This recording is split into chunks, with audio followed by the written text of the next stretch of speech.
صدیقین جو ہوتے ہیں وہ خلوت پسند ہوتے ہیں، یہ جلوت پسند ہوتے ہیں، ایکسٹروورٹ۔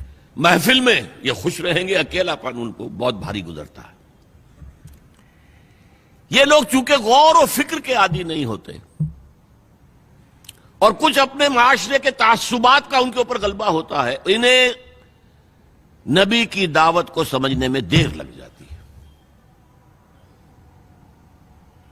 اب اس کی سب سے بڑی مثال دے رہا ہوں، حضرت حمزہ انتہائی محبت کرتے ہیں حضور سے، چچا بھتیجے کا رشتہ بھی ہے، خالہ زاد بھائی بھی ہیں، دودھ شریک بھائی بھی ہیں، ساتھ کے کھیلے ہم جولی بھی ہیں، کہ 6 سال بیت گئے ہیں، سوچا ہی نہیں بھتیجا کیا کہہ رہا ہے، سوچا ہی نہیں۔ اپنی تیر کمان لی نکل گئے، شکار کر رہے ہیں، وہیں پہ بھون بھون کے کھا رہے ہیں، یہی ان کی ہابی تھی۔ جیسے حضرت اسماعیل کا نقشہ آتا ہے علیہ الصلوۃ والسلام، حضرت حمزہ کا بھی سیرت و کردار کے اعتبار سے وہی نقشہ تھا۔ 6 سال لگ گئے، سوچا ہی نہیں، اور سوچا بھی ہے تو کس طور سے، جذباتی طور پر برسٹ ہوئے۔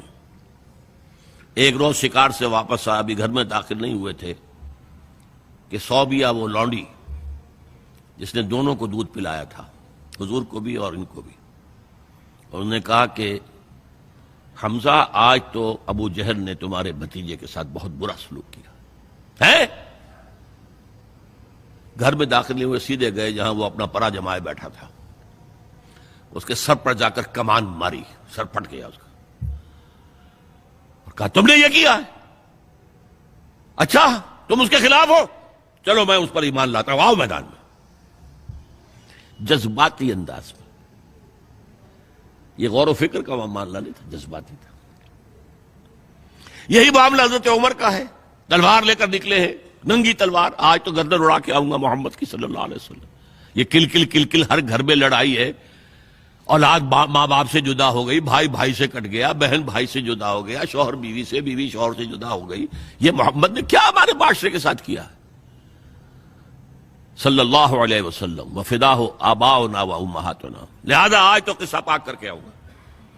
وہ بھی اسی طرح کے تھے، پہلوان قسم کے آدمی، ادھر اس کو کندھا مارا، ادھر اس سے لڑے، ادھر اس سے کشتی کر رہے ہیں، اس طرح کے آدمی تھے۔ اب حضرت حذیفہ درمیان میں مل گئے، کہاں جا رہے عمر؟ کہ آج محمد کا بس میں قصہ پاک کرنے جا رہا ہوں صلی اللہ علیہ وسلم۔ وہ ایمان لا چکے تھے، انہیں پتہ نہیں تھا۔ ان کا تم محمد کو جا رہے ہو قتل کرنے، اپنی بہن اور بہنوئی کو تو جا کے دیکھو، وہ ایمان لا چکے، فاطمہ بنت خطاب اور سعید ابن زید۔ اب جو انہیں غصہ چڑھا ہے، آگ بگولا ہو کر آئے، دروازہ پیٹا ہے، وہاں اندر میاں بیوی بیٹھے ہوئے، سورہ شعراء کی آیات، سورہ طٰہٰ کی آیات نازل ہوئی تھی، اور حضرت خباب بن الارت آئے تھے وہاں پہ انہیں پڑھانے کے لیے، وہ پڑھا رہے تھے۔ معلوم ابو عمر آ گیا، انہیں تو کہیں چھپایا، دروازہ کھولا، کیا پڑھ رہے تھے تم؟ یہ چپ۔ بہنوئی کے تھپڑ مارا زور سے، بہن درمیان میں، اس کے تھپڑ مارا۔ بہن کا ایک جملہ، عمر چاہے تم ہمیں ہلاک کر دو، اب جو دین ہم نے اختیار کیا ہم نہیں چھوڑنے والے۔ موم ہو گیا۔ یہ صنف نازک، اس میں اتنا دم خم کہاں سے آ گیا؟ عرب کے اس معاشرے میں عورتوں کا مقام کیا تھا؟ ان کی کوئی حیثیت تھی کہ مردوں کے سامنے بول سکے؟ اچھا کیا پڑھ رہے تھے مجھے بتاؤ؟ نہیں تم نجس ہو، وہ کلام پاک ہے، تم نہیں پڑھ سکتے، نہاؤ۔ غسل کرایا، پھر سورہ طٰہٰ کی آیات پڑھی، ایمان لے آئے۔ جو تلوار ننگی کر کے جا رہے تھے، اس کو جیسے غلاموں کا رواج تھا کہ وہ تلوار کو اپنی گردن کے اندر لٹکاتے تھے، وہ لٹکا کر لے کر گئے۔ تو یہ شہداء ہے۔ ہماری امت کے عظیم ترین صدیق ابو بکر اور عثمان رضی اللہ تعالی عنہما، اور عظیم ترین شہداء حمزہ اور عمر رضی اللہ تعالی عنہ۔ اب آئیے آخری مرحلہ میری گفتگو کا، جن لوگوں نے حضور کا ساتھ دیا اور ساتھ دینے میں یہ شہداء آگے نکل جاتے، صدیقین پیچھے رہ جاتے.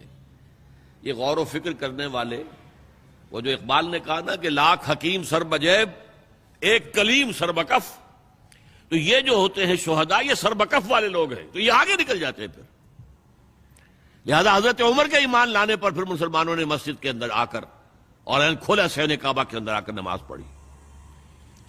اور جب ہجرت کے لیے نکلے ہیں تو اعلان کر، باقی چھپ کے نکلتے تھے صحابہ، چھپ کر، پتہ لگ جائے کسی کو.